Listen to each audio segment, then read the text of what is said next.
Hola, buenos días.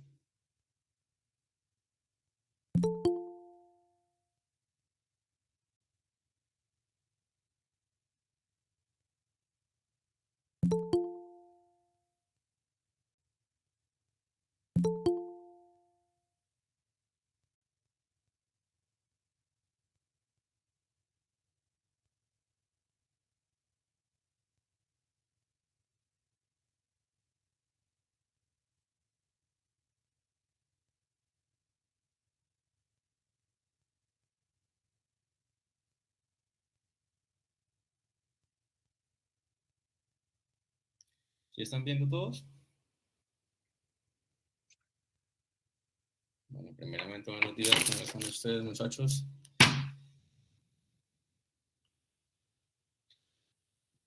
Hoy vamos a hablar de la semiología quirúrgica del tórax. Ustedes ya habían tenido una clase con el doctor Marcel, ¿no? El trauma de tórax.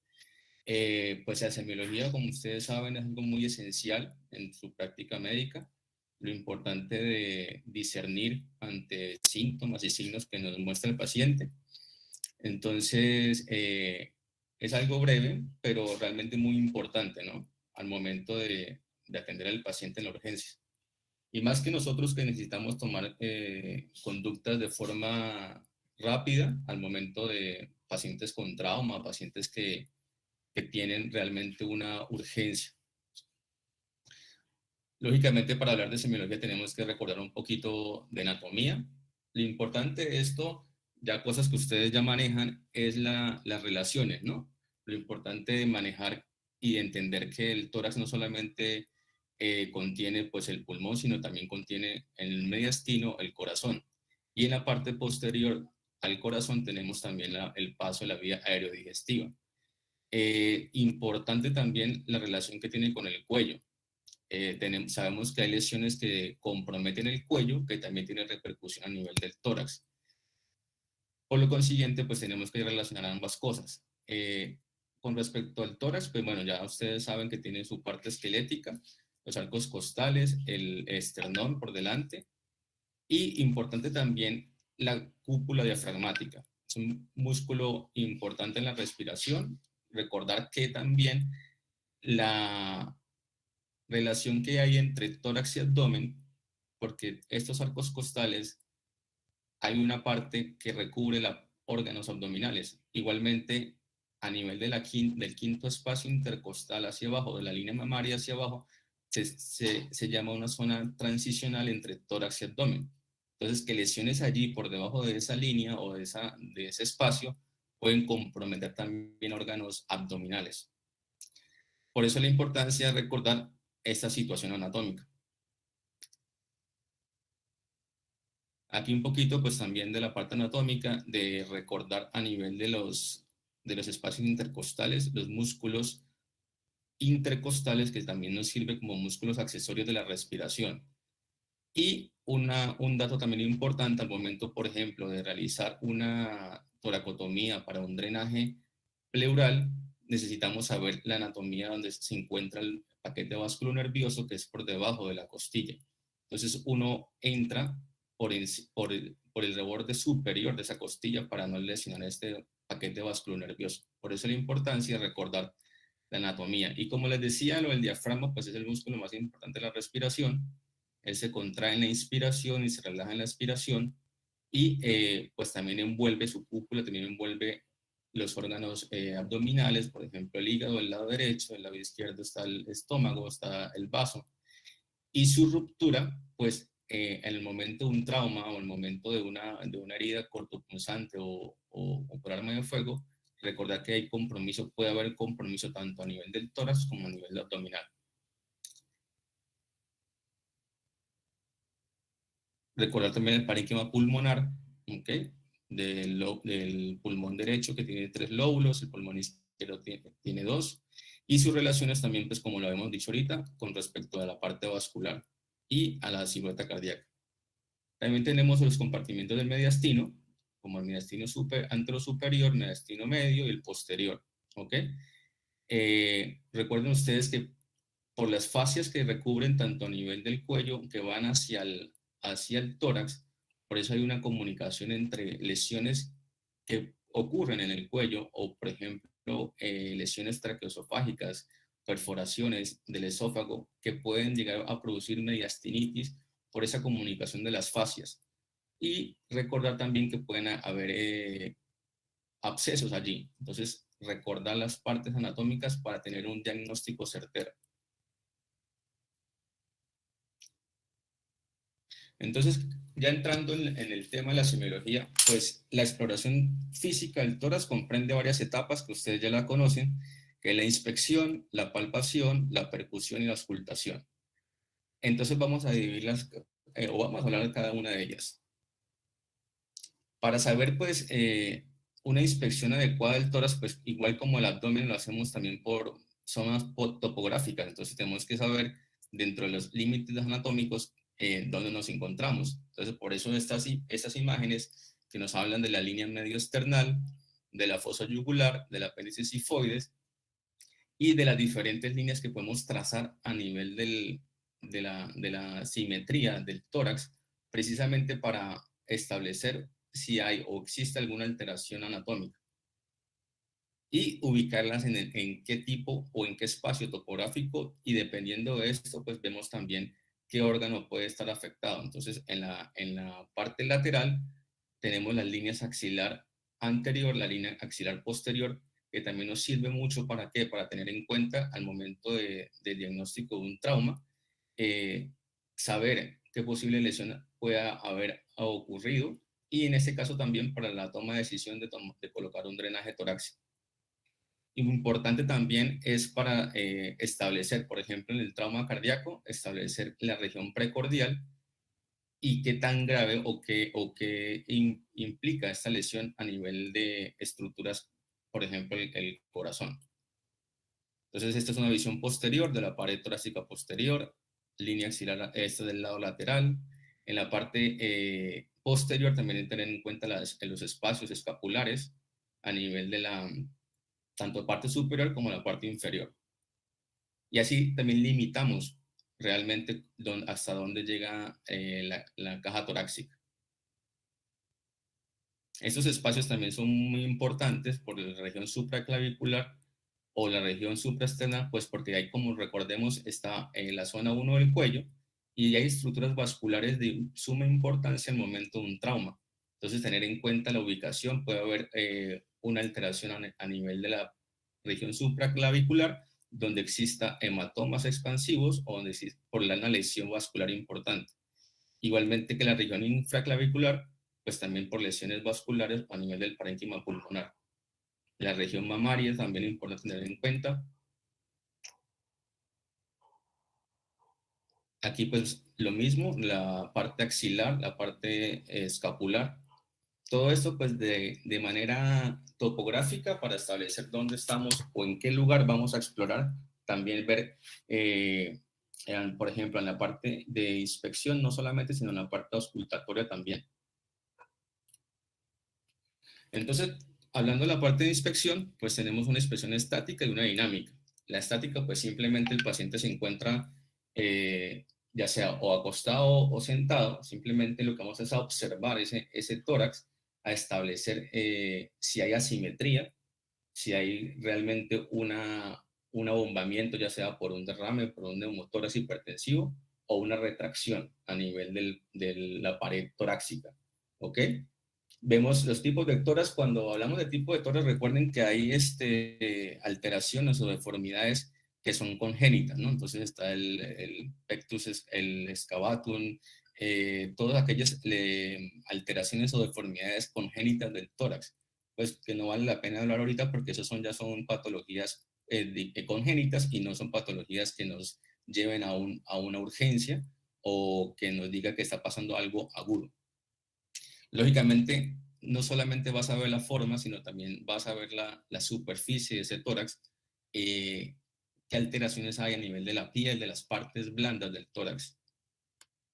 Entonces aquí hay imágenes, como lo había dicho, del lado izquierdo están esas alteraciones congénitas como tal, el pectus excavatum y el pectus carinatum, que son congénitas, entonces no las tomamos mucho en cuenta en la parte de la la parte aguda, pues realmente sí son quirúrgicas, pero ya compete a una cirugía programada. En cambio, del lado derecho ustedes están viendo la superficie del tórax, entonces están viendo que hay una equimosis, que hay un trauma torácico con alteración de partes blandas, ¿sí? Y vemos del lado derecho una retracción a nivel del hemitórax izquierdo. Entonces estamos viendo que puede existir alteración de la caja torácica por una fractura, y esa fractura está condicionando en este caso una retracción de la piel y de las partes blandas del hemitórax afectado. Eso se ve también cuando, aparte dentro de las fracturas costales, existen pues varios arcos costales fracturados y puede existir un tórax inestable, donde precisamente existe esa retracción al momento de la inspiración, pues porque la presión negativa del tórax realiza una retracción hacia adentro de ese parénquima que está ahí, digamos, aislado. Y ya en la parte dinámica, pues es la inspección que hacemos cuando el paciente está respirando como tal, perdón, los movimientos respiratorios como tales, y lo que tenemos que ver es qué frecuencia tiene, cómo es el ritmo, cómo es la amplitud y la simetría de esos movimientos respiratorios. Con respecto a la frecuencia, pues hablamos de tanto el número y la amplitud de esa respiración por minuto. Entonces el paciente puede tener una taquipnea, una polipnea, una braipnea. ¿Esto qué nos lleva o qué nos dice cuando el paciente está taquipnéico? Pues estamos viendo que el paciente tiene un aumento en la frecuencia respiratoria, y tenemos que ver por qué tiene ese aumento en la frecuencia respiratoria. Porque existe a nivel intraparenquimatoso una lesión, llámese una retracción pulmonar, una dificultad respiratoria como tal, y esa frecuencia respiratoria tenemos que tener en cuenta, porque si estamos usando músculos accesorios como son los intercostales, estamos en un paciente que posiblemente se puede fatigar posteriormente y necesite o requiere un soporte ventilatorio. Entonces es importante tener en cuenta la frecuencia respiratoria. No es solamente ver esas lesiones abruptas o esas lesiones que no, vemos el puñal dentro del tórax, vemos la fractura. Tenemos que tener en cuenta la dinámica de ese movimiento respiratorio para saber que el paciente se encuentra en dificultad respiratoria como tal, y ser capaces de ver por qué tiene esa dificultad respiratoria, manejar ese problema para no permitir que el paciente llegue como tal a una fatiga pulmonar. En los trastornos respiratorios o del ritmo, hay varios que son pues Cheyne-Stokes, el patrón respiratorio Biot. Son esos pacientes que hacen el Cheyne-Stokes, que son apneas prolongadas, y que no solamente son causadas por un momento de trauma, sino son pacientes que pueden ser pacientes crónicos con lesiones parenquimatosas previas que están cursando con comorbilidades asociadas como la insuficiencia cardíaca, todo aquello que nos hace ver un patrón respiratorio distinto o un ritmo respiratorio distinto. Algo que nos compete y que es muy importante es esa respiración paradójica que se ocurre o que se ve, perdón, cuando hay fractura a los arcos costales. Lo que hablábamos hace un momento, es una respiración paradójica porque el movimiento de ese parénquima, perdón, de esa pared torácica no se mueve de acuerdo al momento inspiratorio o expiratorio. Al contrario, cuando entonces inspira el paciente, y en lugar de expandirse, lo que hace es retraerse, porque por la presión negativa que ejerce sobre esos arcos costales fracturados. Entonces hablamos de una respiración paradójica. Y los tirajes intercostales, como ya los decía, nos dan indicio o nos dice, hombre, el paciente está en una dificultad respiratoria, por eso usa esos músculos intercostales que son los accesorios. Eso es un ejemplo, un diagrama de lo que le hablaba de la respiración paradójica que se presenta cuando hay ese tórax inestable. Si se dan cuenta, se deprime al momento de la inspiración por la presión negativa ejercida y se abomba al momento de la expiración. ¿Ok? Es lo que hace diferente, es lo que hace paradójico ese movimiento. Y eso tenemos que tenerlo en cuenta. ¿Por qué? Porque tenemos que corregirlo. Estos pacientes cuando tienen una respiración paradójica en un trauma torácico con un tórax inestable, es importantísimo manejar la parte ventilatoria, evitar un soporte ventilatorio, entonces manejar el dolor, manejar también la parte de soporte como tal, con respecto a mejorar ese movimiento respiratorio. Estos pacientes, pues lógicamente, posteriormente irían a una osteosíntesis por esas fracturas costales, pero lo importante es manejar la forma aguda para que no caigan en esa insuficiencia respiratoria y no lleguen a necesitar ventilación mecánica. Ya cuando hablamos, pues eso fue en la parte de inspección. Ahora, esta parte de la palpación, hablamos de que nos brinda información sobre las partes blandas del tórax y la caja como tal. Entonces, tú palpas el tórax de forma simétrica, bilateral, siempre haciendo comparación de un lado con el otro.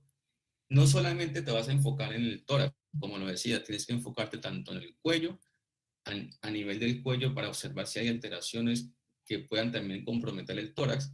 Y podemos palpar ganglios, podemos palpar en las axilas también a nivel de la parte ganglionar. Y vemos ese movimiento respiratorio si es simétrico. Si estamos viendo que nuestra palma de la mano que está sobre un emitórax, el movimiento es diferente a la otra, pues estamos viendo que hay una alteración anatómica de esa caja torácica. ¿Qué nos sirve también la palpación para esas vibraciones vocales?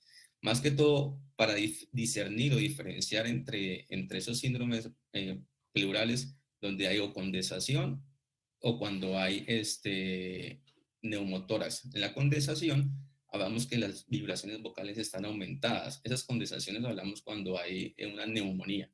Y cuando están disminuidas es porque hay un neumotórax que existe aire en el espacio pleural y por lo consiguiente no hay no hay una sensación táctil de la vibración vocal.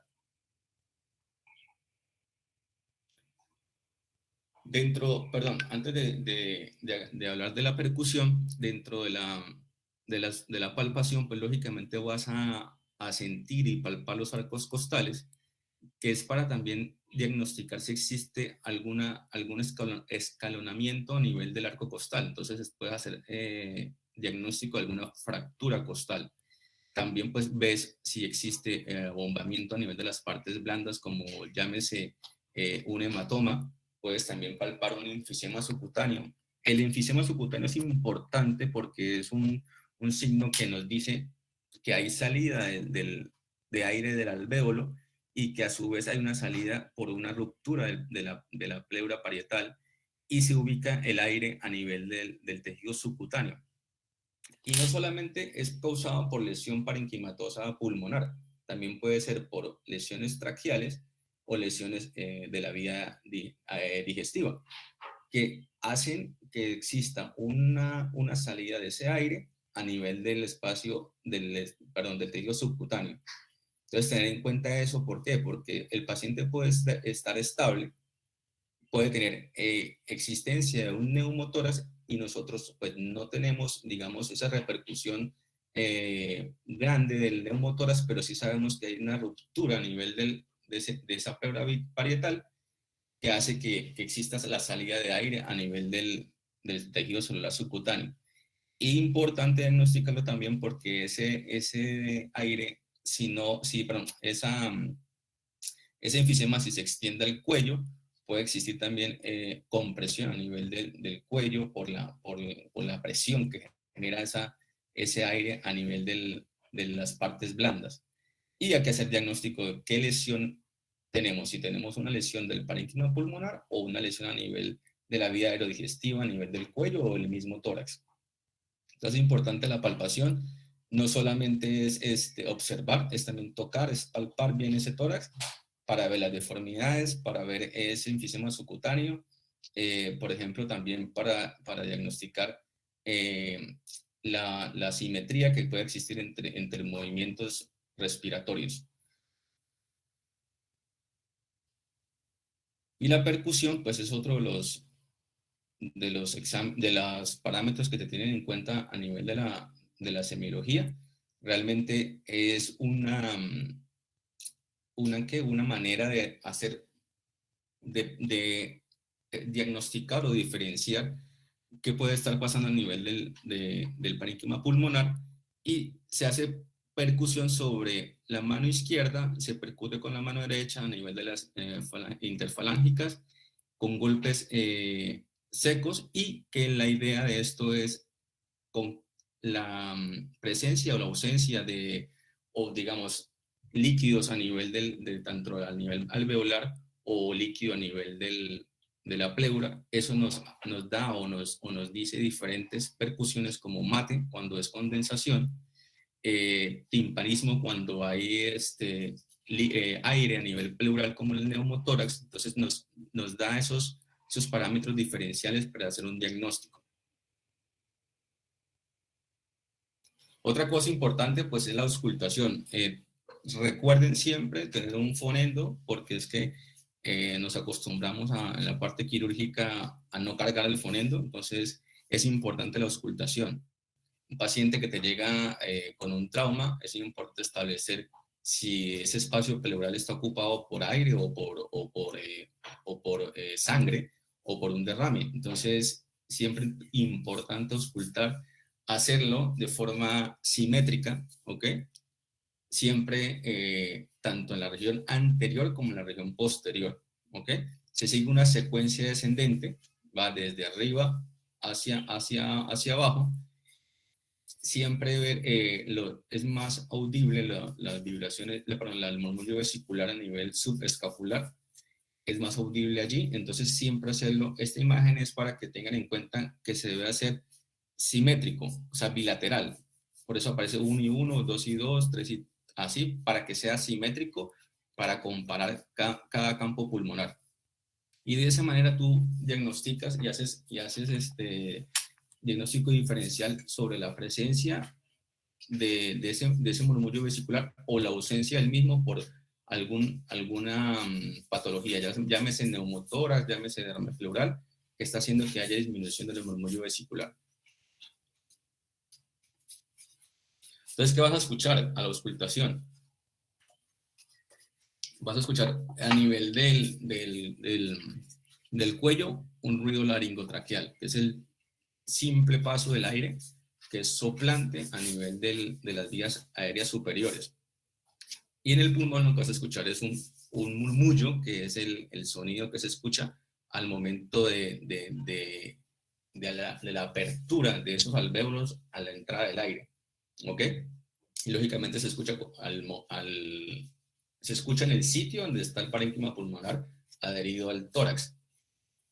Si algo se interpone entre el parénquima y la pared costal, pues lógicamente van a haber alteraciones, ya sea o disminución o ausencia de ese murmullo vesicular. Ese murmullo vesicular puede tener unas tonalidades que puede ser tubárico, cuando es la percepción de ese ruido laringotraqueal que estamos hablando, que es soplante y se escucha a nivel del tórax, ¿sí? En el caso de cuando ese tejido es homogéneo, como la condensación y la existencia de una neumonía, se escucha de esa manera tubárico. Y anfórico es cuando hay una resonancia metálica, es un sonido como metálico haciendo toser al paciente o con respiraciones profundas. En el ejemplo de eso es el neumotórax espontáneo de tensión. O sea, ¿por qué? Por la presencia de ese aire a nivel de la pleura parietal. Y el pleurítico es cuando hay un soplo tubárico en la parte expiratoria y se escucha en el pulmón donde está rechazado. Es decir, es como ese roce pleural de las pleuras, perdón, por la retracción de ese parénquima pulmonar. Entonces esas son las diferencias de la parte auscultatoria.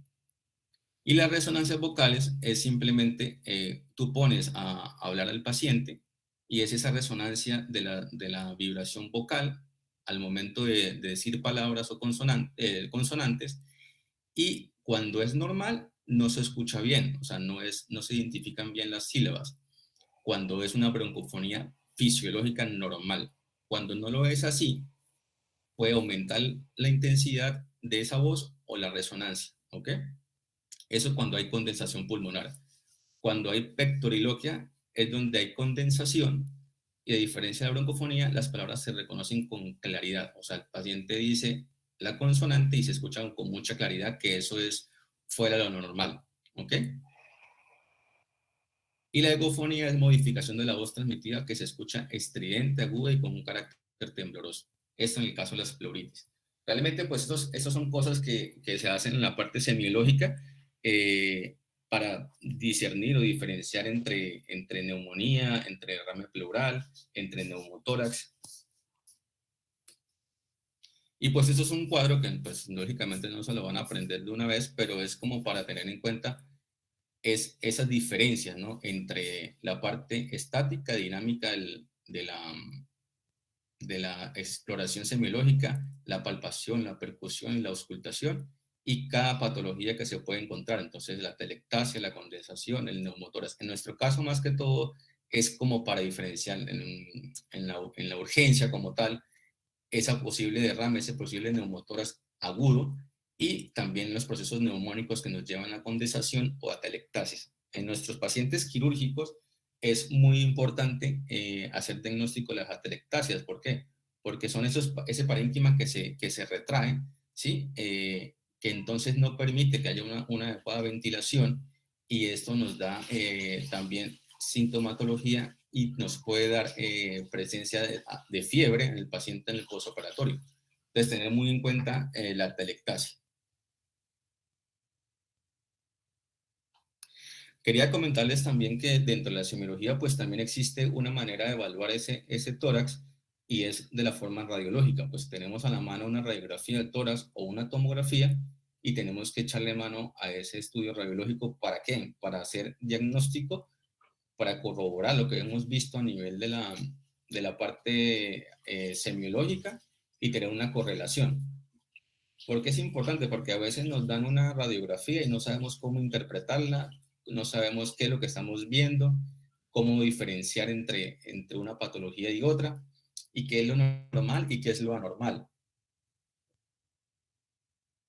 Entonces, realmente una radiografía, recuerden ustedes pues que tiene varias también, un orden de cómo verla, cómo visualizarla, que es, primeramente, pues esa radiografía tiene que tener un nombre del paciente, una identificación, una localización, que es derecho, que es izquierdo, tener y de la identificación, pues también poner la fecha que se realizó ese estudio.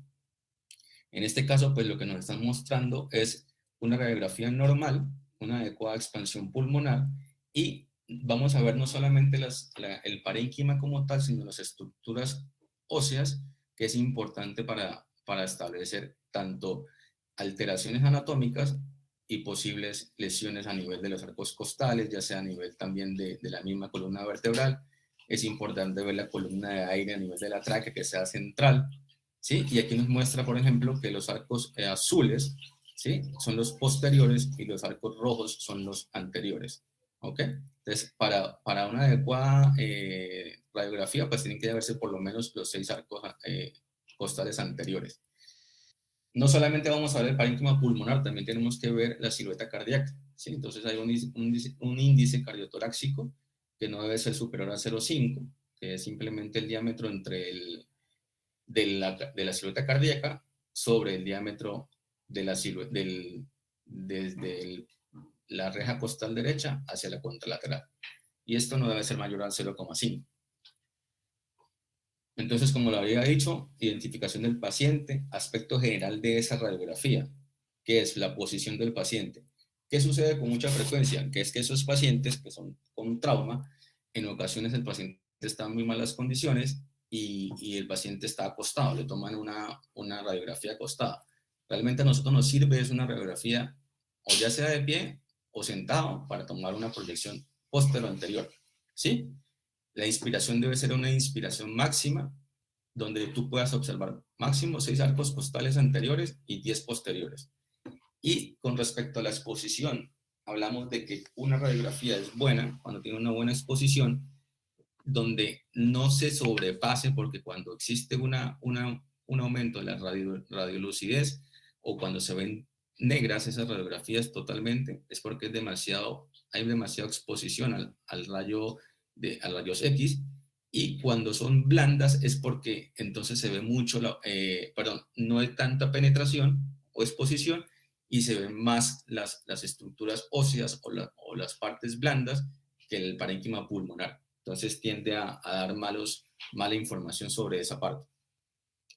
Dentro de la anatomía de la radiografía normal, tenemos que ver un orden en las estructuras, ¿ok? Ver las vías aéreas, el pulmón, la pleura, la silueta cardíaca, los huesos y lo que no se ha mencionado. Es decir, cuando existen otras alteraciones, puede ser el enfisema subcutáneo, o un cuerpo extraño, o un proyectil a nivel de partes blandas. Entonces, seguir un orden de la anatomía dentro de la radiografía, para ver y no pasar por alto cualquier situación, y siempre hacerlo comparativo, derecho con izquierdo, para establecer qué diferencia hay, ¿sí? Entonces, dentro de la radiografía normal, pues ahí está tanto el parénquima pulmonar como tal, que esté bien expandido, que haya una adecuada expansión pulmonar, que se vea una trama bronquial adecuada, y también tenemos que saber las estructuras anatómicas de la silueta cardíaca, el callado aórtico, la arteria pulmonar, el ventrículo izquierdo, tanto el lado izquierdo como el lado derecho, ¿sí? También ver estos senos costodiafragmáticos que estén libres, el cardiotorácico, el diafragmático que también esté libre, donde no existan ocupación por ningún tipo de líquido, o que el parénquima no se ve allí, ¿ok? Y esta es una vista lateral. Recuerden que siempre lo ideal es una radiografía posterior-anterior. Y del lado lateral, pues estamos viendo tanto la silueta cardíaca como también el mediastilo anterior, el posterior y el medio. Y esto debe estar sin presencia de ningún tipo de líquido o lesión ocupante allí. Entonces, cuando tenemos dentro de la radiografía, tenemos que las consolidaciones se ven radioopaco, ¿sí? Las atelectasias es pérdida de volumen de un segmento del parénquima pulmonar, ¿vale? El neumotórax es ausencia de ese tramo pulmonar, es decir, se ve retraído ese parénquima pulmonar. De ahí depende también del volumen que pueda llegar a tener ese neumotórax. Si no sobrepasa la línea medioclavicular, si sobrepasa la línea medioclavicular. El derrame pleural, donde también se ve tanto la elevación de ese semidiafragma y la oclusión de esos senos costodiafragmáticos. Entonces tú empiezas a ver que no se ve ese seno costodiafragmático, que se ve ocupado por una imagen radioopaca, que esa imagen se puede llegar tanto a obliterar ese seno costodiafragmático como puede ir más allá. Entonces ahí puedes tú más o menos calcular qué tanto líquido puede llegar a haber en ese pulmón. Por eso también es meritorio que sea siempre o de pie o sentado, si en lo posible, ¿no? Y en el edema pulmonar, pues se ven las líneas septales visibles. El edema pulmonar se ve a nivel del parénquima pulmonar. Entonces, unos ejemplos aquí de las radiografías. Sí me están escuchando bien, ¿verdad? Sí, doctor. Sí, señor. Listo, entonces mire, del lado izquierdo, ¿qué estamos viendo? Estamos viendo un derrame pleural. Vemos lo que acabamos de decir, mire, esta imagen cóncava, ¿ok? Donde no se está observando el seno costodiafragmático del lado derecho. Entonces hay presencia de un líquido allí que hay que corroborar. Entonces ahí tú también ves y tienes en cuenta dos cosas. Si es un trauma torácico agudo, pues podemos hablar que es sangre lo que puede tener ahí. Si el paciente tú ves que tiene, es un paciente crónico que tiene una enfermedad pulmonar, cardíaca, como la insuficiencia cardíaca, que no maneja buen volumen, puede tratarse de un derrame pleural por la insuficiencia cardíaca, ¿sí?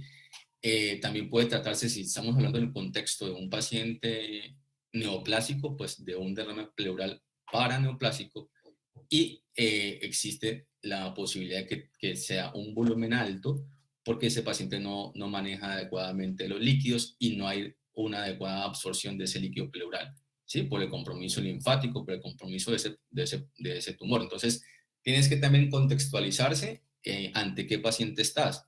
Entonces, si fue un paciente de 20 años que te llegó por una herida de arma de fuego y ves esa imagen en la radiografía, pues no vas a decir que es un derrame paranapláusico, ¿no?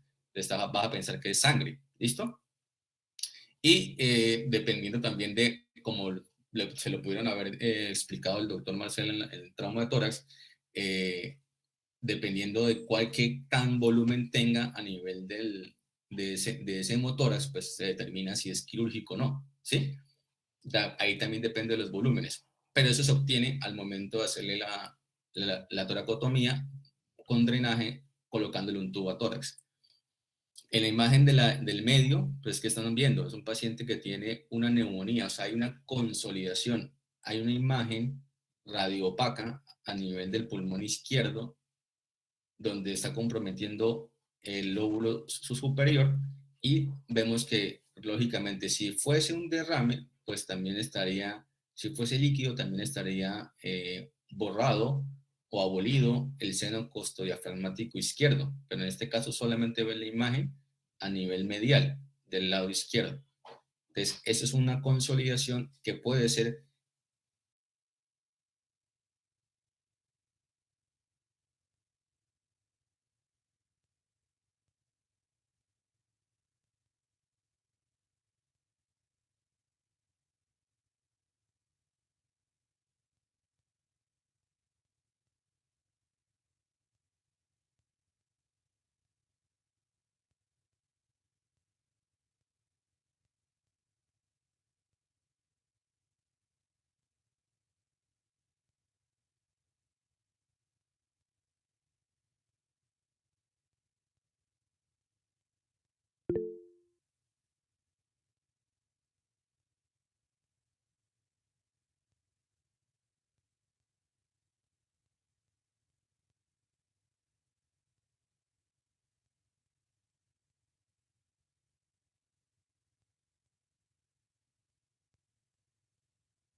Hola, qué pena, se me descargó esta cuestión.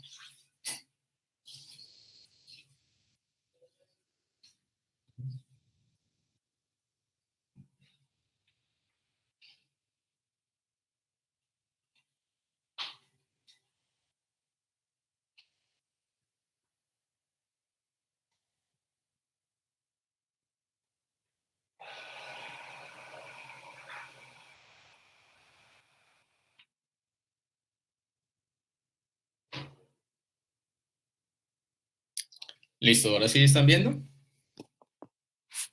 Sí, doctor. Bueno, entonces, como les venía diciendo, bueno, entonces precisamente la imagen del lado derecho, mire que ustedes pueden observar que del lado izquierdo se ve la trama bronquial, se ve la trama vascular y se ve un parénquima pulmonar normal expandido. Del lado izquierdo ve que hay una imagen más radiolúcida, o sea, hay aire entre la pleura parietal y la pleura visceral.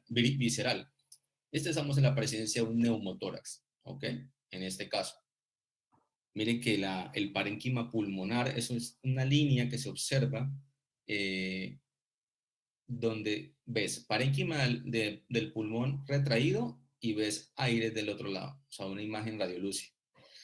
Importante, como yo les decía, una buena técnica de la radiografía es eso, que las escápulas no estén interpuestas a nivel del parénquima pulmonar para hacer un buen diagnóstico del neumotórax y poder ver bien esa línea divisoria entre lo que es aire como tal en la pleura y lo que es el parénquima pulmonar.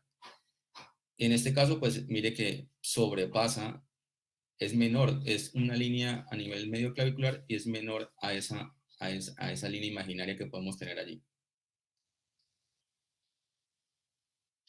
Y esas son imágenes de tomografía. Resulta que en ocasiones, pues la tomografía se volvió como el estudio gold estándar para trauma, ¿no? Para trauma torácico más que todo, porque no solamente vas a ver las lesiones a nivel del parénquima pulmonar, sino también puedes diagnosticar al mismo tiempo lesiones a nivel cardíaco, a nivel de las estructuras torácicas, parte digestiva, de la tráquea, y es muy útil para el momento de hacer diagnóstico, ¿ok? Entonces, por ejemplo, existen radiografías que por la condición del paciente no se observa adecuadamente que si exista un neumotórax o un derrame o un hemotórax, pues echamos mano de la tomografía, que es el estudio gold estándar al momento del trauma. Lógicamente, si el paciente está estable y podemos trasladarlo a la unidad tomográfica, ¿no? Porque tampoco puedes empezar a pasear al paciente con inestabilidad hemodinámica. En este caso, ustedes ven aquí a la derecha que existe el parénquima pulmonar, hay un espacio entre la parrilla costal y el parénquima pulmonar, donde hay una imagen donde no se observa el parénquima pulmonar adecuadamente expandido. Entonces hablamos del neumotórax. Y una entidad importante en el trauma o en los hallazgos de un paciente con patología torácica es este neumotórax a tensión. ¿Qué quiere decir? Que es un paciente que tuvo un trauma donde hay aire a nivel del espacio pleural y ese aire se mantiene allí, cada vez crece y hace retracción del mediastino hacia el lado contralateral, y esto tiene una repercusión hemodinámica, porque también hay compresión a nivel cardíaco, no hay una adecuada contracción ventricular, no hay una adecuada descarga y ese paciente pues entra en hipotensión y también puede caer en un shock. Mire que aquí adicionalmente pudiésemos pensar que también ahí donde está el asterisco pudiese existir también contusión pulmonar, ¿sí? Parece una imagen como de neumonía, puede ser o una imagen de consolidación o puede ser una imagen también, todo dependiendo también del contexto del paciente, ¿no? Si estamos hablando de un paciente de trauma, pues puede ser una contusión. Si estamos hablando de un paciente con neumonía, proceso de consolidación y se ven así. En este caso ya no es aire, sino es líquido lo que está a nivel de la pleura parietal y visceral. Es una imagen donde vemos de densidad líquida, ¿sí? Por ejemplo, en este caso estamos viendo que es un derrame pleural izquierdo, ¿ok? Entonces puede ser o líquido o sangre. O sea, puede ser líquido transudado, exudado, o puede ser sangre. Todo dependiendo del contexto del paciente. Y una cosa que también tenemos que tener en cuenta en el paciente, a la valoración del paciente con patología torácica, en la semiología, mire que ustedes están viendo que las estructuras del abdomen, como son las vísceras, están a nivel del parénquima pulmonar izquierdo o de la cavidad torácica izquierda, perdón. ¿Qué quiere decir? Que existe una hernia diafragmática, hay una hernia, una ruptura del diafragma izquierdo que permite el ascenso de las estructuras abdominales hacia la cavidad torácica. Esto puede ser postraumático, ¿sí? En ocasiones puede ser crónico o en ocasiones puede ser agudo.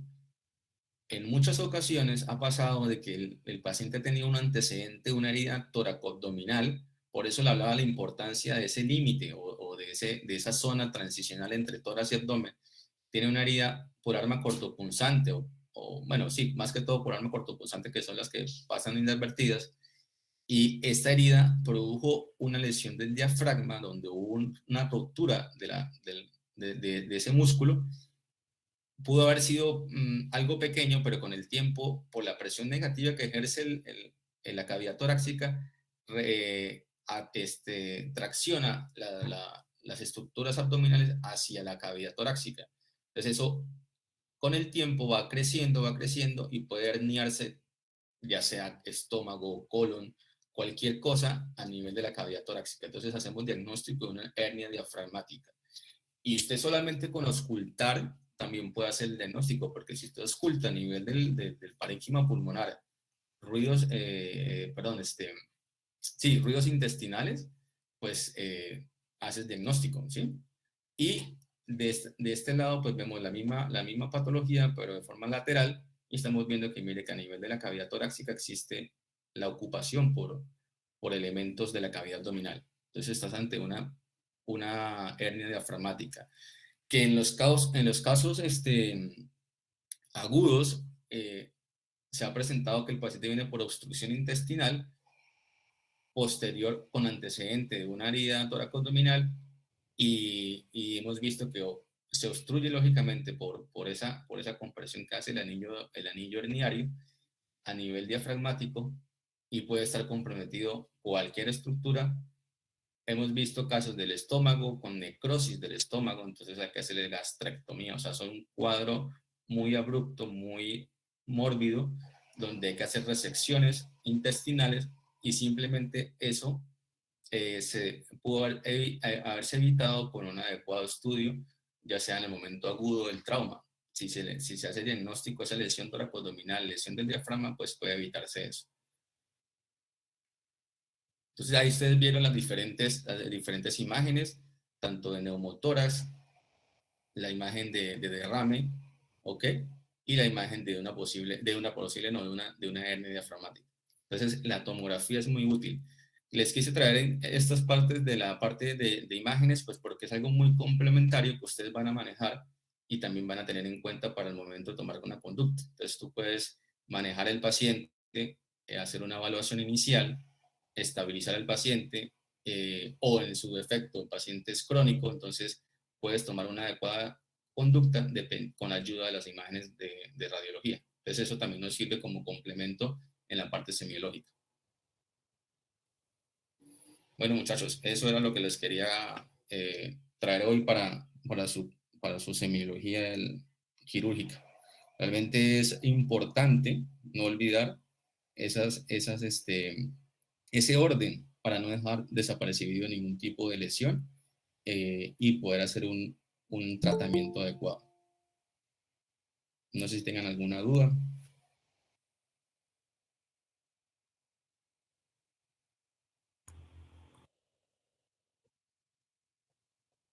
Con mucho gusto, muchachos. Déjame ver.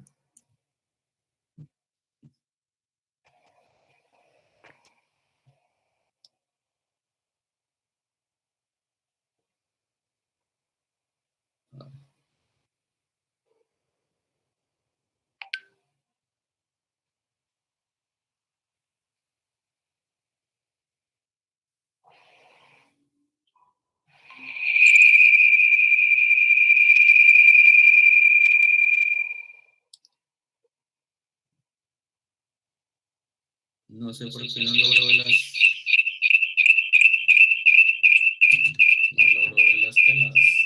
preguntas.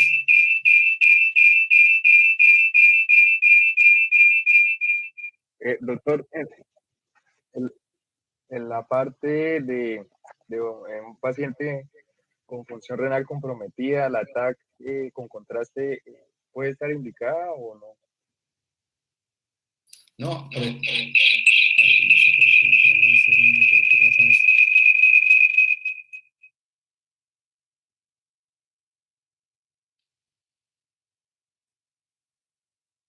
No, la puedes hacer simple.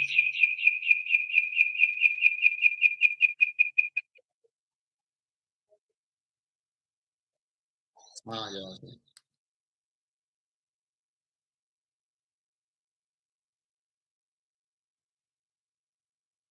¿Sí me escuchan? Sí, Sí, doctor. señor. No, no, la puedes hacer simple, es que esa tomografía de tórax es simple. Ah, ok, doctor.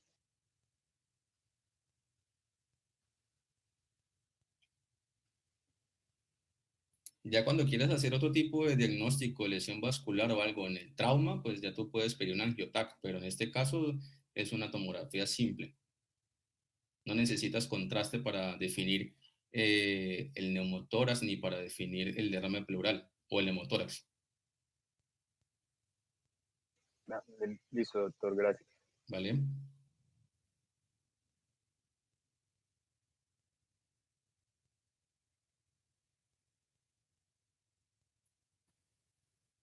Natalia, si quieres me lees qué otra pregunta hay, porque no...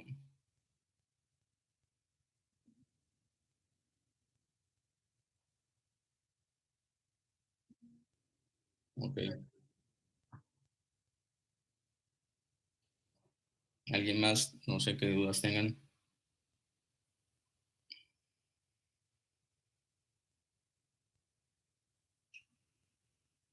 Profe, el papel de la ecografía en el trauma es válido o siempre vamos a tener que, pues, o sea, si hay TAC, cuál es la utilidad en ese caso de la ecografía, si la hay disponible.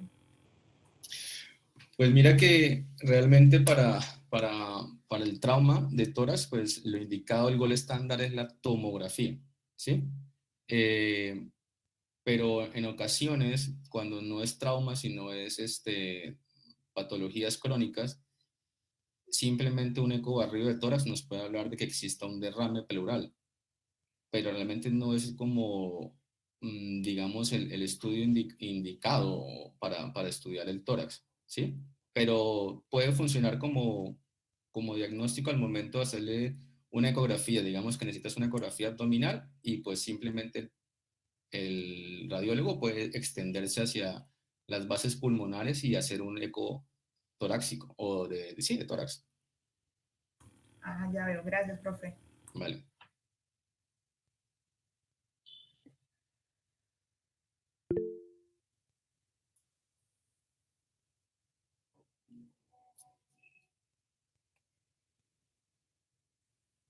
Bueno, muchachos,